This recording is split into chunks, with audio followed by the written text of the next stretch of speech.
Specialty News at 6. From ABC, this is World News Tonight with Peter Jennings. Sitting in tonight, Carol Simpson. Good evening. There was another jolt of disappointing economic news today, this time about jobs. Employers eliminated nearly 250,000 jobs last month. The overall unemployment rate held steady at 6.8%, but that was only because another 300,000 Americans were apparently so discouraged they stopped looking and are no longer counted in the workforce. Said the chairman of the Federal Reserve, Alan Greenspan, these are highly uncertain times. We begin with our economics editor, Stephen Ogg. With consumers spending less this year, retailers are hiring less extra help for the holidays. The result? 110,000 fewer retail jobs last month alone. Construction, which is also suffering in the recession, lost 95,000 jobs. The November data certainly shows some deterioration and sluggishness. There's no doubt about that. It's not just retailing and construction. Layoffs this fall have been widespread. The collapse of Midway Airlines and Pan Am is adding nearly 12,000 workers to the unemployment lines, and layoffs affect the whole economy. The problem is that when somebody gets laid off, they're somebody else's customer. And when they don't have money to spend on the products they've been buying, that's going to affect the whole economy, really. And that's exactly what's been happening. It happened to Michael White, a computer analyst who did find work again. He was unemployed for only a few weeks before he got a job as a marketing manager. But like many others in his situation, his new job pays less than his old one. Well, I haven't bought anything new in a long time. Okay, and that you bypass the simple things that will go away first. You don't go buy new socks. You don't go buy new shirts. You definitely don't go buy new, great-looking ties. Like White, many younger workers face an uncertain future, more likely going from job to job rather than staying with one company for a career. Corporate America's changing. Under pressure to raise profits, businesses are cutting jobs once thought to be permanent.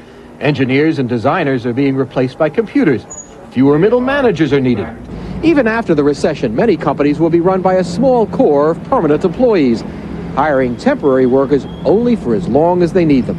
Stephen Ogg, ABC News, Washington. Something else has changed with the economy. There was a time when the weeks before Christmas were a kind of protected zone. Employers would bend over backwards to avoid laying off workers before the holidays. Not anymore. Here's ABC's Judy Muller. Larry Markwitz's children used to see him off to work in the morning. Now he sees them off to school.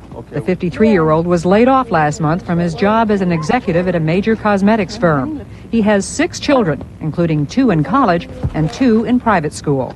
It's a very scary time of year to go into, knowing that the holiday season is coming and I don't have a job. It means possibly not being able to live where we're living, our children not going to the school that they go to. So it's a complete, upheaval. The Markwitz have plenty of company. According to a man who keeps track of such things, corporations are laying off an average of 2,400 people a day, the highest rate ever during the holiday season. Not only are people losing their jobs, but they're losing their health care benefits, they're being reduced to part-time. It's a very bad time in the workplace, and it's going to sour this Christmas season as never before. At one executive search firm, the number of resumes coming in is 4 times the number of last year's holiday season. There used to be corporate cultures that cared, and they've dissipated dramatically in very recent times. While more companies are handing out pink slips during the holidays, those contacted by ABC News were reluctant to talk about it. A spokesman for McDonnell Douglas told us, quote, "This subject is a sensitive and painful one, and we have chosen not to talk on camera." Just before Thanksgiving, McDonnell Douglas announced 2,000 layoffs, with more to come next year. To those who thought they were part of a corporate family, the layoffs smacked of betrayal. You work for them and you try to, do your job the best, to their advantage, and this is how you get paid back for it. There is a profound message in all of this, and that is that in the future, we all have to think of ourselves as little independent businesses. And the day when we could look up at our employer and think of that employer as a kind of surrogate parent, that day is over. Meanwhile, those real parents without jobs already have learned that when it comes to layoffs, no time of the year is sacred anymore. Judy Muller, ABC News, Los Angeles.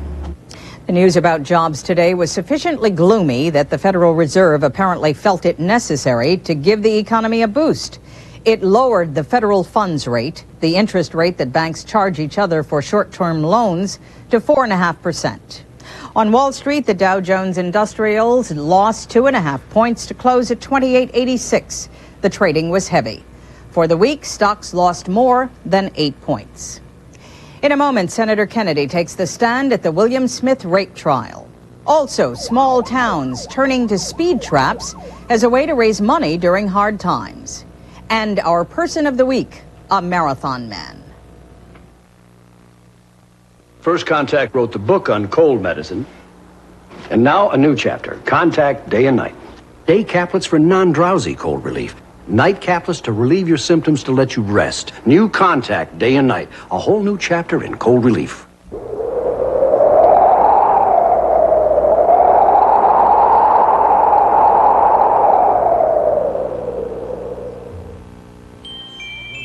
There's never been a better time to buy a mink.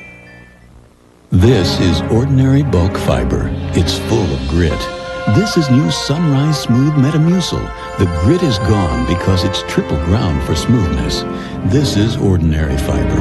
The grit is definitely not gone. This is new Sunrise Smooth Metamucil, the best mixing, smoothest tasting natural fiber you can buy. The grit is gone. New Sunrise Smooth Metamucil. For regularity, nothing works better. And the grit is gone. One day after testimony from the woman who says she was raped by William Smith, Senator Edward Kennedy was called today as a witness for the prosecution at his nephew's rape trial. Though why the prosecutor called him remains something of a puzzlement. ABC's Mark Potter is covering the trial.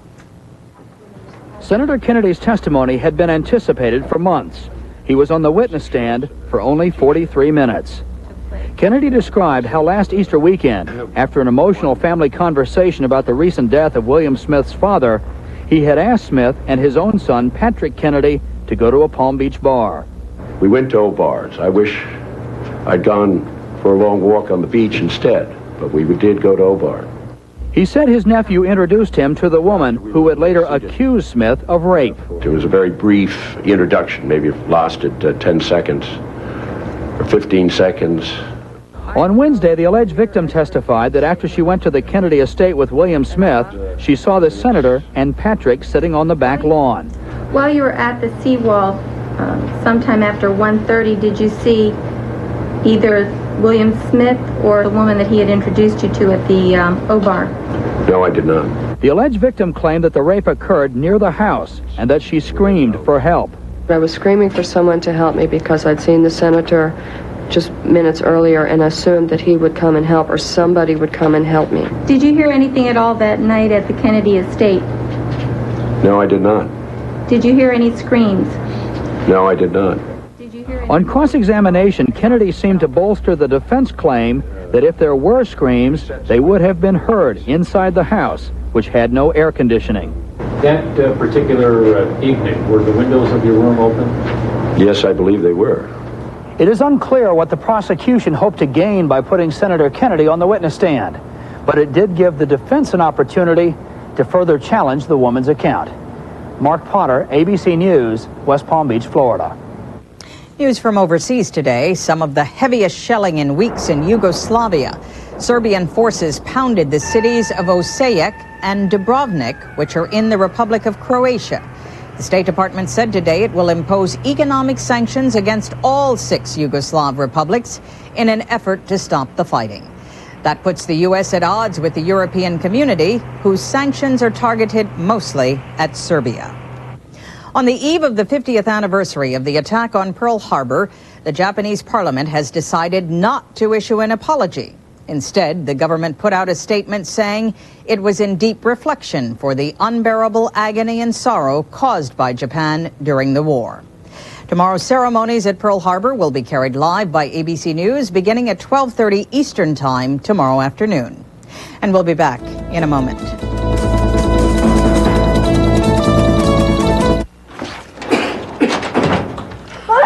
When you work in a doctor's office during cold season, you're gonna get a cold.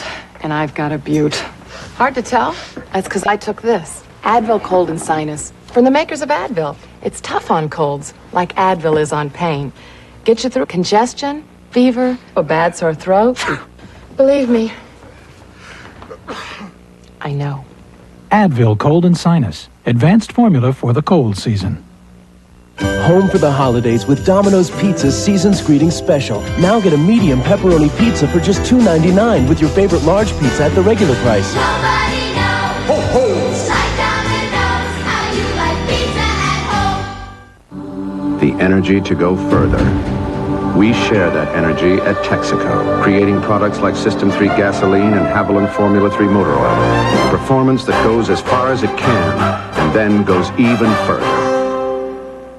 I was a dedicated beard wearer until my wife gave me the new Remington Microscreen Elite. It's quick, it's close. The Remington Microscreen Elite has 2 ultra-thin screens. So comfortable, shaves as close as a blade or your money back. That's Remington.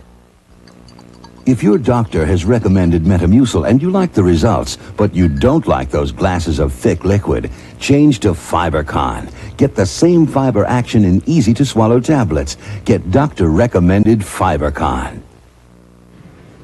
There were times, said Terry Anderson today, that he was near despair but never gave up hope.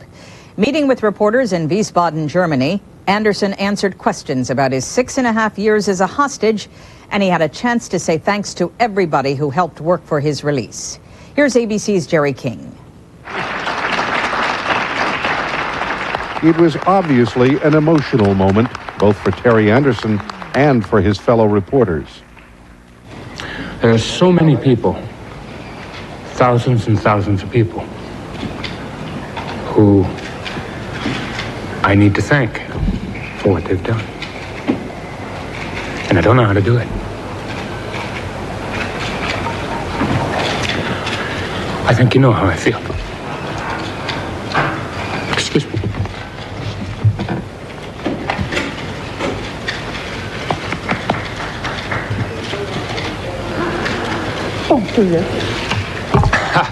I didn't expect this. I was all cool and calm and ready to go. And thinking about all the neat things I was going to say. And they all just kind of disappeared. Look, for all of you, thank you very much. Regaining his composure, Anderson said it will take time to get used to freedom. And what should happen to his kidnappers? I don't want to think about that right now, frankly. I'm out. I'm free. I do not hate them. I'm certainly not grateful to them for anything. I believe they were very wrong, and they did great wrong to me and my family. It was to comfort his family, Anderson explained, that he'd made several of these videotapes highly critical of American policy on the hostages. What it was for, and the reason I did it, was to tell my family I was alive and well. And what did he think about the refusal of the U.S. government to bargain with his kidnappers? Early on, he said, I wouldn't have cared if they'd given them the H-bomb to get me out. But later? The United States, in the end, after some time, took the right policy in not negotiating with my captors. Anderson rejected suggestions that his sister's high-profile campaign for his freedom may actually have delayed his release. When the news conference ended, Anderson took a few moments to greet old friends in the media. He expects to spend a few more days here in Germany before heading back to the United States. Jerry King, ABC News, Wiesbaden. Pictures of official brutality from Iraq. This videotape is poor quality because it has been copied many times by the Iraqi opposition. They say it was taken by the Iraqi army last March when the army was putting down a rebellion in southern Iraq. Prisoners being interrogated were kicked repeatedly by senior Iraqi officials, including one man who is now the prime minister and another who is Saddam Hussein's brother-in-law, now the defense minister. And we'll be back in a moment.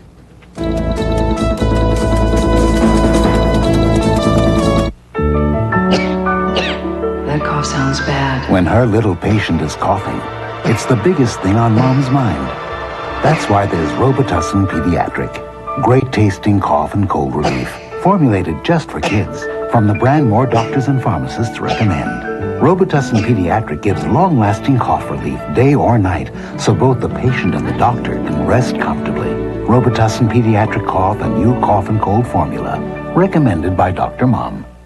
Now on video for a limited time. Hey, you're not gonna believe what I got you. Take, look, it's Fantasia. It's just for you.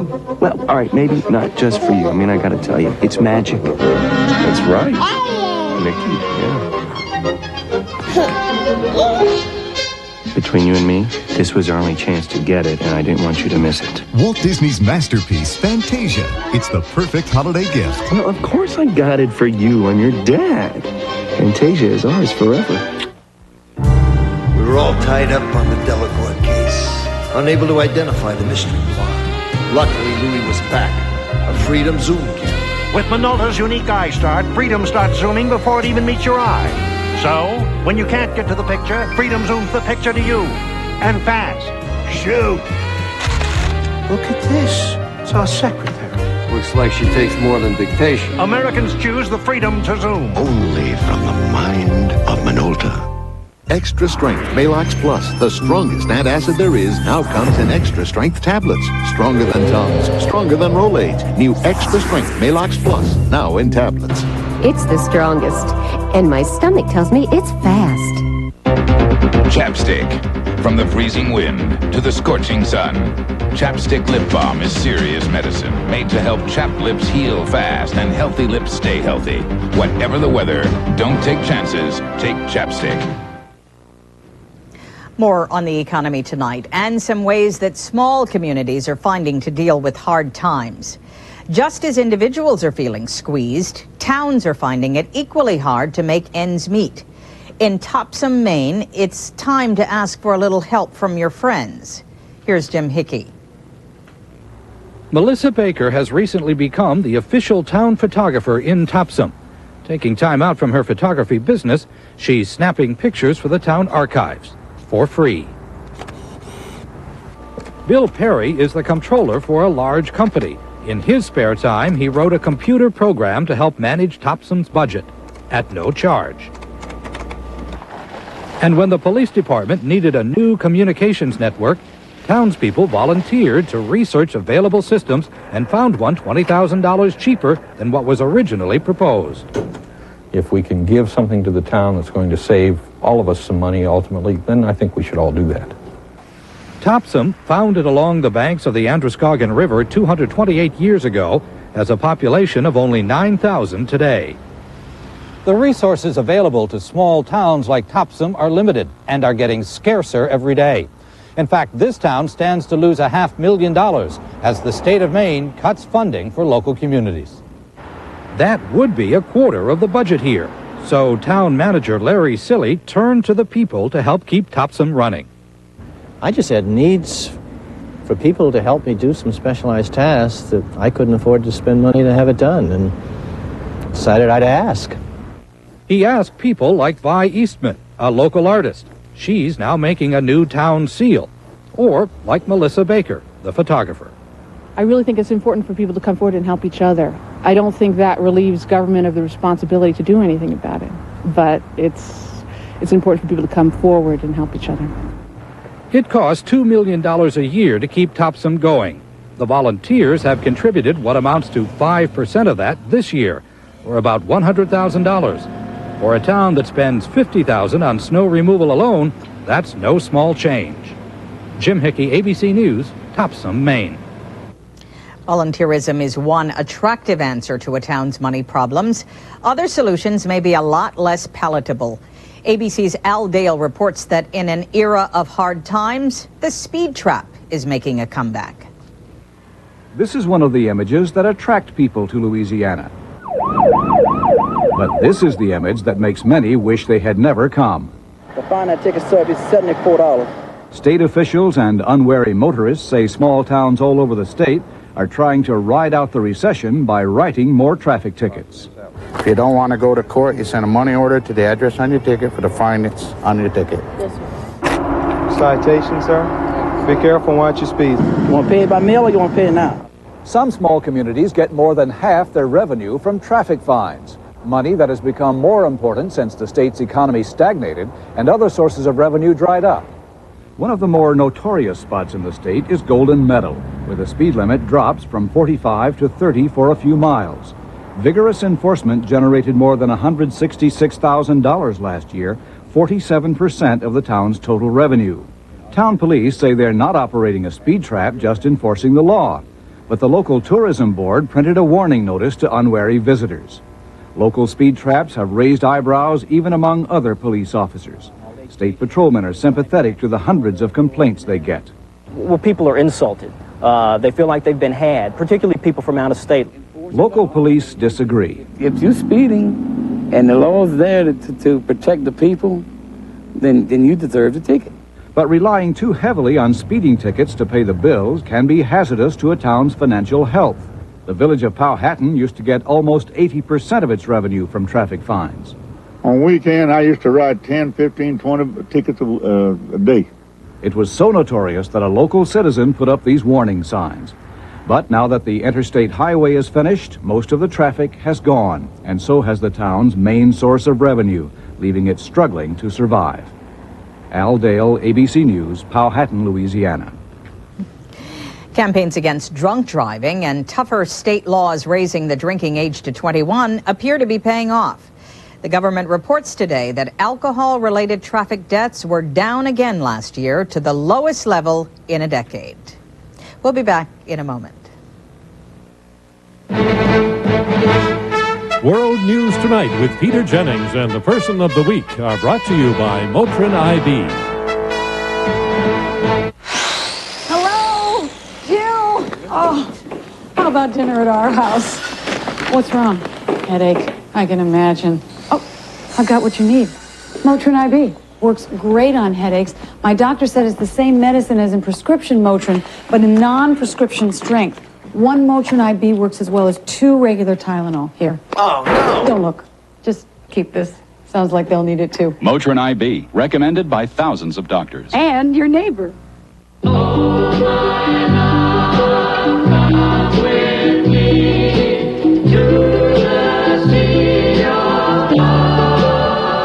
Share the fantasy. Chanel number 5.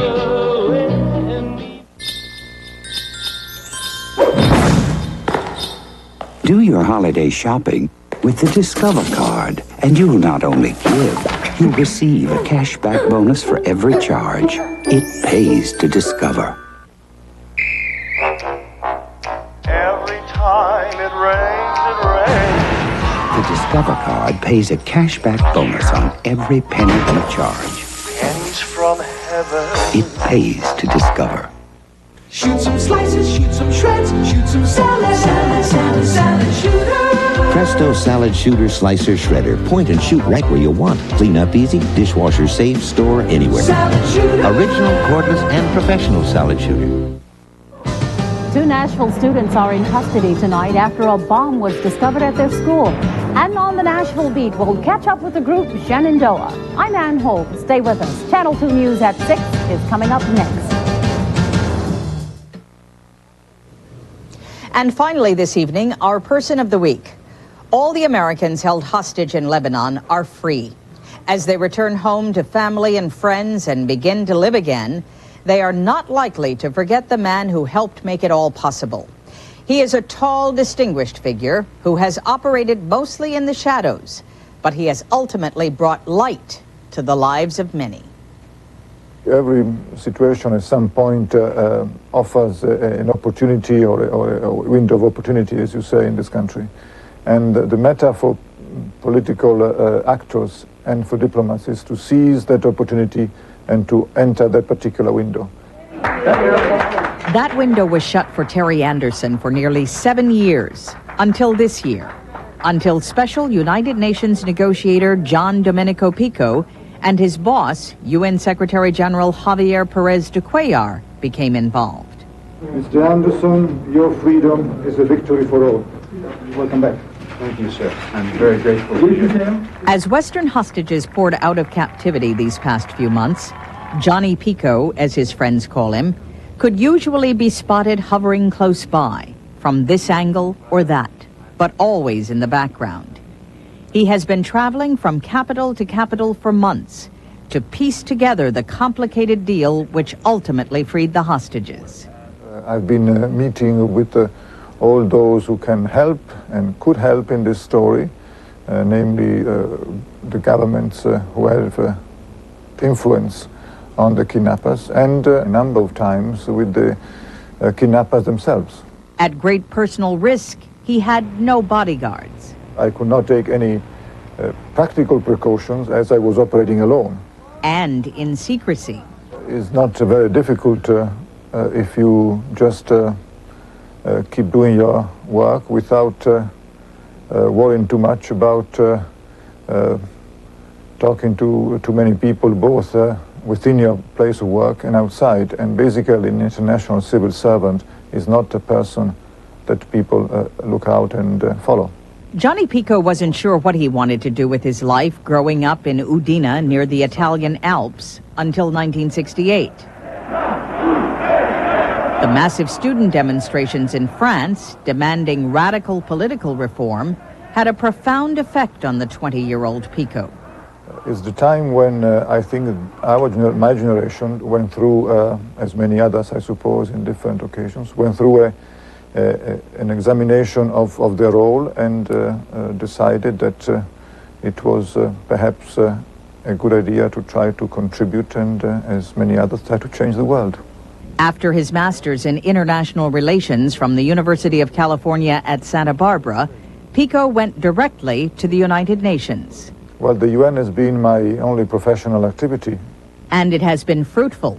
Along with Perez de Cuellar, Pico negotiated the peace between Turkey and Cyprus in 1985, the ceasefire between Iran and Iraq in 1987, and in 1988, Pico and Perez de Cuellar negotiated the Soviet withdrawal from Afghanistan.